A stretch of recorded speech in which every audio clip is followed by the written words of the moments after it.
اعوذ باللہ من الشیطان الرجیم بسم اللہ الرحمن الرحیم اللہم صل علی محمد وعلی محمد۔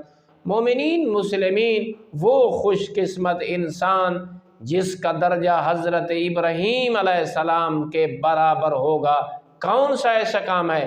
حضرت بلال حبشی رسول اکرم صلی اللہ علیہ وآلہ وسلم کی بارگاہ سے یہ روایت بیان کرتے ہیں کہ جو شخص 10 سال گلدستہ اذاں پہ آ کر آذان دے گا، جب معاشر کے دن اللہ رب العزت اسے مبعوث فرمائے گا تو یہ اس خیمے میں جائے گا، اس نورانی قبہ میں رہے گا جہاں حضرت ابراہیم علیہ السلام رہتے ہیں، اور اللہ رب العزت جو 10 سال گلدستہ اذاں پہ آ کر آذان دیتا ہے، اللہ رب العزت معاشر کے دن حضرت ابراہیم علیہ السلام کے برابر اسے درجہ نصیب فرمائے گا۔